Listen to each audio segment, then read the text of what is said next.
sekarang Indonesia makin lama makin 2023 ini kan saya sudah bilang penuaian berdarah, ya.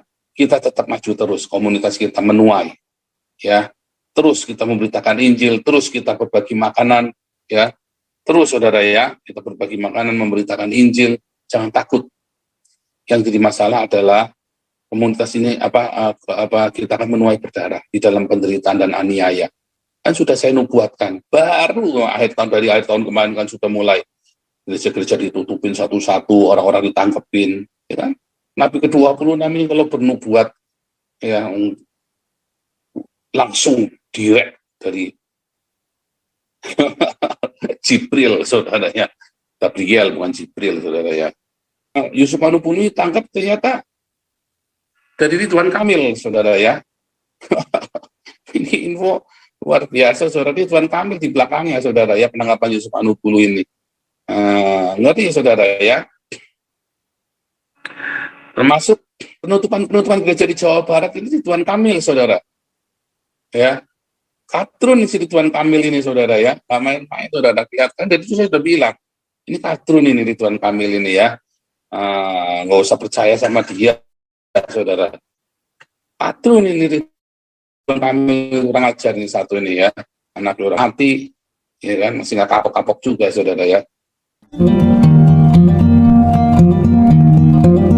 Biasa hari ini temanya Nabi 26 makin brutal, PGI dan BPIP tidak mampu berbuat apa-apa. Saudara ya, hari ini kita belajar ya bagaimana PGI yang seharusnya menyuarakan ya suara gereja yang tertindas, ya. Ada yang cuma bisa membela Nabi ke-26, saudara ya. Sementara PGI baru teriak-teriak, iya nih kita protes nih. Nah, Nabi ke-26 beserta rombongannya sudah bertindak jauh, saudara. Ya, iya kan? Coba PGI udah bertindak apa, coba saudara? BPIP ada bikin apa? Terhadap Pancasila ini BPIP ada bikin apa? Nggak ada bikin apa-apa, saudara. Ya. Si Romo Beni itu kan anggota BPIP itu, saudara ya. Ada bikin apa coba Romo Beni itu, saudara? Omong kosong, tong kosong, bunyinya nyaring itu PGI sama BPIP, saudara. Kalau bukan karena Nabi ke-26 dan rombongannya ini, ya semua masalah persekusi, mana siapa yang ngomong ya, bagus juga tuh ya. Kalau persekusi tahun 2023 ini adalah ajang politik, memang sengaja diciptakan supaya para politikus-politikus ini bisa menarik massa. Jadi orang Kristen dijual, saudara ya. Dipersekusi, dilarang ibadahnya supaya politikus ini yang membackingi, ya, termasuk kan Yusuf Manupuni tangkap ternyata dari Ridwan Kamil, saudara ya. Ini info luar biasa, saudara. Ridwan Kamil di belakangnya, saudara ya, penangkapan Yusuf Manupuni ini. Ngerti ya, saudara ya. Termasuk penutupan gereja di Jawa Barat ini Ridwan Kamil, saudara. Ya. Katrun si Ridwan Kamil ini, saudara ya. Gak main-main, saudara. Kelihatan, dari itu saya sudah bilang. Ini katrun ini Ridwan Kamil ini ya. Nggak usah percaya sama dia, saudara. Katrun ini Ridwan Kamil, kurang ajar ini satu ini ya. Anak orang mati, ya kan, masih nggak kapok-kapok juga, saudara ya. Luar biasa, saudara. Ngeri ya, saudara ya. Ngeri. Karena di Indonesia, kalian itu orang minoritas cuma jadi bahan komoditi untuk politik, saudara.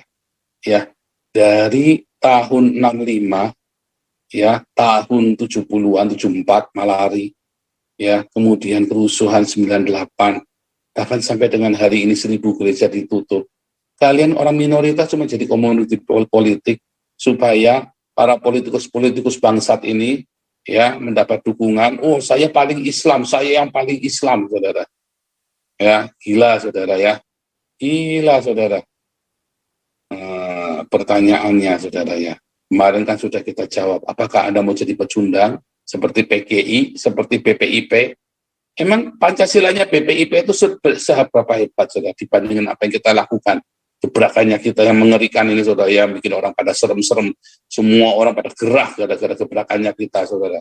Seberapa coba? dampaknya BPIP terhadap Indonesia yang dananya miliaran. Kita di sini cuma kumpulin 500 juta, tapi luar biasa powerfulnya kita, saudara ya. Sementara berapa dampaknya BPIP itu apa yang sudah menghasilkan miliaran yang gajinya gede-gede itu, saudara? Dampaknya apa BPIP? Ayo, luar biasa, saudara ya. Oh, ngeri, saudara, ngeri. Hari ini kita belajar, saudara ya. Jangan tergantung sama orang lain. Saya sudah bilang dari dulu. Jangan percaya sama NU. Jangan menggantungkan nasibmu. Nasibmu itu sedang ditakar sama NU, tahu nggak, saudara? Nasibmu sedang ditakar sama NU. Para minoritas ini. Kalian mengeluh-ngeluhkan NU baik, gundulmu peang. Ya, pantatmu gatel, NU baik, gitu, saudara ya. Siapa bilang NU baik? Dari dulu sudah saya kasih tahu 3 juta orang tanpa sidang. Dibunuh, dibantai sama orang NU, saudara. Kelihatannya halus, tapi nyakot, saudara. Ya, ngeri, saudara ya. Jaga gereja itu bohong-bohongan, saudara. Nah, jangan ngomong saya salah, saudara ya. Taruhan apapun saya berani, saudara. Ya, kalau perlu saya pulang ke Indonesia. Kalau saya salah, saudara ya. Menyerahkan diri. Semua orang-orang NU ini goblok kalian sama NU, saudara. Goblok kali sama NU. Aduh. Mau apa, saudara? Sekarang Indonesia makin lama makin 2023 ini kan saya sudah bilang penuaian berdarah. Ya, kita tetap maju terus, komunitas kita menuai. Ya, terus kita memberitakan Injil, terus kita berbagi makanan, ya. Terus, saudara ya, kita berbagi makanan, memberitakan Injil, jangan takut. Yang jadi masalah adalah komunitas ini kita akan menuai berdarah di dalam penderitaan dan aniaya. Kan sudah saya nubuatkan, baru akhir tahun kemarin kan sudah mulai gereja-gereja ditutupin satu-satu, orang-orang ditangkepin, ya kan? Nabi ke-26 ini kalau bernubuat ya langsung direct dari Jibril, saudara ya. Gabriel bukan Jibril, saudara ya. Dibilangin Anda tidak percaya, bandel. Ya kan? Jangan pernah berharap sama manusia. Bertindak, saudara. Kasih makan terus, saudara. Jangan takut. Anda terus kasih makan. Anda terus memberitakan Injil. Anda terus bela, ya, menegakkan Pancasila. Kan itu senjata yang Tuhan berikan. Itu tongkat Musa. Pancasila itu adalah tongkat Musa. Masalahnya kalian gereja tidak tahu bagaimana cara menggunakan tongkat Musa ini, saudara. Saya kasih tahu ya, saya ulangi sekali lagi. Pancasila adalah tongkat Musa yang dipegang oleh gereja. Kamu akan membelah lautan, kamu akan pukul itu gunung batu dan gunung batu keluar air. Tongkat Musa ini kan yang makan ular-ularnya si Yanes Yambres, saudara.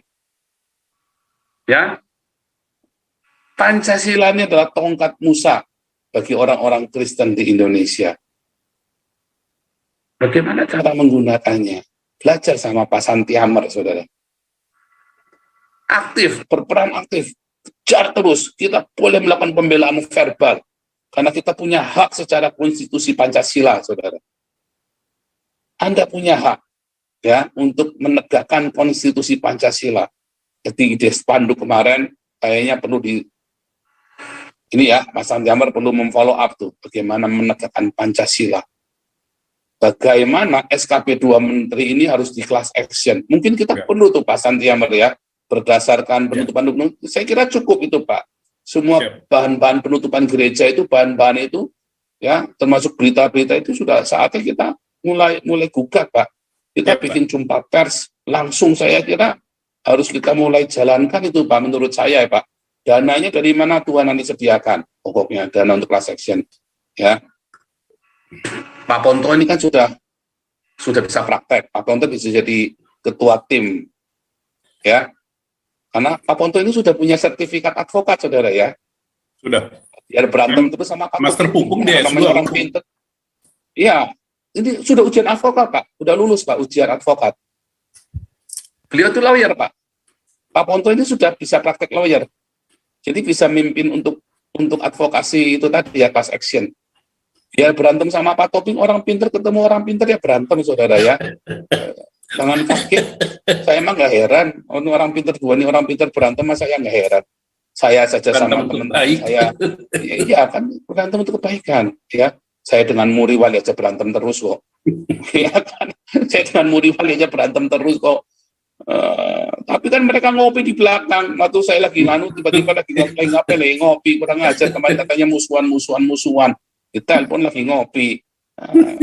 Maksudnya berantem. Kita tahu lah bagaimana ya. Ya biarin saja saudara Mila, biar berantem, udah tua, biarin aja berantem.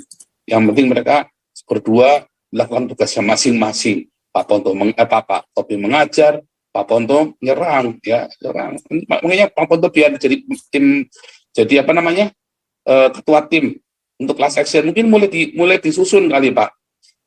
Udah Pak, kita sudah ada namanya unit reaksi cepat sudah ada Pak. Jadi nanti berdasarkan pengaduan rakyat, masalah-masalah kita bedah segala permasalahannya, maka class action dijalankan gitu. Bisa soal teknis, bisa berbarengan, bisa tidak berbarengan, bisa beriringan.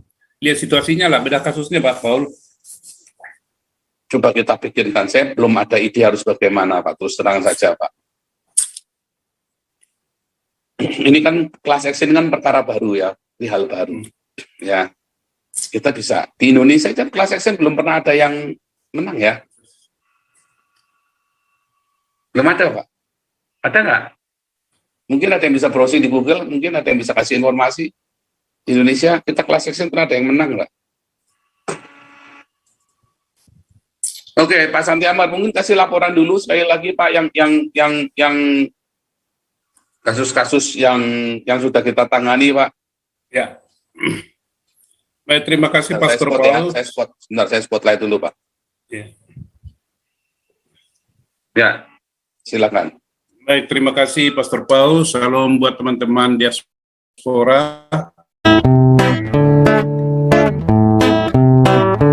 Kau bilang kau menang debat lawan domba yang sesat. Kau bilang banyak yang tobat